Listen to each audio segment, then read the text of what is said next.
ಸಚಿವ ಸ್ಥಾನಕ್ಕಾಗಿ ಮಾಜಿ ಸಿಎಂ ಸಿದ್ದು ಮನೆ ಮುಂದೆ ಹೈಡ್ರಾಮಾ ನಡೆದಿದೆ. ರಾಘವೇಂದ್ರ ಹಿಟ್ನಾಳ್ಗೆ ಸಚಿವ ಸ್ಥಾನ ನೀಡಬೇಕು ಅಂತ ಹೇಳಿ ಬೆಂಬಲಿಗರು ಪಟ್ಟನ್ನ ಹಿಡಿದು ಕೂತ್ಕೊಂಡಿದ್ದಾರೆ. ಕೊಪ್ಪಳ ಶಾಸಕ ರಾಘವೇಂದ್ರ ಹಿಟ್ನಾಳ್ಗೆ ಸಚಿವ ಸ್ಥಾನಕ್ಕೆ ಆಗ್ರಹ ಕೇಳಿ ಬರ್ತಾ ಇದೆ. 13 ಜಿಲ್ಲೆಗಳಿಂದ ಈಗ ಬೆಂಬಲಿಗರು ಬಂದಿದ್ದಾರೆ, ಪ್ರತಿಭಟನೆಯನ್ನ ಕೂಡ ಮಾಡ್ತಾ ಇದ್ದಾರೆ. ಎರಡನೇ ಹಂತದ ಸಂಪುಟ ವಿಸ್ತರಣೆಯಲ್ಲಿ ಅವಕಾಶ ಕೊಡಬೇಕು ಅಂತ ಹೇಳಿ ಈಗ ಆಲ್ರೆಡಿ ಆಗ್ರಹ ಕೇಳಿ ಬರ್ತಾ ಇದೆ. ಮೊದಲೇ ಲಿಸ್ಟಲ್ಲಿರೋರಿಗೆ ಸಮಾಧಾನ ಮಾಡೋದಕ್ಕಾಗ್ತಿಲ್ಲ.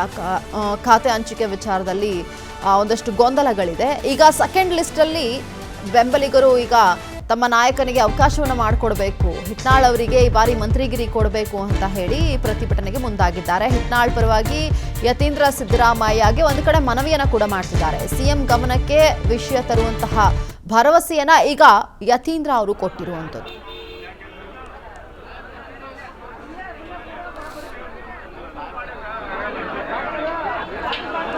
ದೃಶ್ಯಗಳಲ್ಲಿ ಗಮನಿಸ್ತಾ ಇದ್ದೀವಿ, ಬೆಂಬಲಿಗರು ಹಿಟ್ನಾಳ್ ಅವರಿಗೆ ಮಂತ್ರಿಗಿರಿ ಕೊಡಬೇಕು, ಸೆಕೆಂಡ್ ಲಿಸ್ಟಲ್ಲಿ ಈಗ ಯಾರ್ಯಾರಿಗೆ ಮಂತ್ರಿಗಿರಿ ಸಿಗುತ್ತೆ ಅನ್ನುವಂತಹ ಕುತೂಹಲ ಜಾಸ್ತಿ ಆಗ್ತಾ ಇದೆ.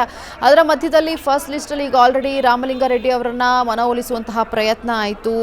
ಅದಾದಮೇಲೆ ಇವಾಗ ಮುನಿಯಪ್ಪ ಅವರು ಕೂಡ ರಾಹುಲ್ ಗಾಂಧಿ ಅವರನ್ನ ಭೇಟಿ ಮಾಡಬೇಕು, ಮಾತುಕತೆಯನ್ನು ಮಾಡಬೇಕು ಅಂತ ಹೇಳಿ ವರಿಷ್ಠರಿಗಾಗಿ ಕಾದು ಕುಳಿತಿದ್ದಾರೆ. ಇದರ ಮಧ್ಯದಲ್ಲಿ ಸೆಕೆಂಡ್ ಲಿಸ್ಟ್ ಬಗ್ಗೆ ಈಗ ಆಲ್ರೆಡಿ ಕುತೂಹಲ ಜೊತೆಗೆ ಪ್ರತಿಭಟನೆಗಳು ಕೂಡ ಸ್ಟಾರ್ಟ್ ಆಗಿದೆ. ಹಿಟ್ನಾಳ್ ಅವರಿಗೆ ಈ ಬಾರಿ ಮಂತ್ರಿಗಿರಿ ಸಿಗಬೇಕು ಅಂತ ಹೇಳಿ ಯತೀಂದ್ರ ಅವ್ರನ್ನ ಮನವೊಲಿಸುವಂತಹ ಪ್ರಯತ್ನಗಳು ಆಗ್ತಾ ಇದೆ. ಈ ವಿಚಾರವನ್ನ ಸಿಎಂ ಡಿ ಕೆ ಶಿವಕುಮಾರ್ ಅವರ ಗಮನಕ್ಕೆ ತರಬೇಕು ಅಂತ ಹೇಳಿ ಒಂದು ಕಡೆ ಪ್ರತಿಭಟನೆಯನ್ನ ಮಾಡ್ತಿದ್ದಾರೆ.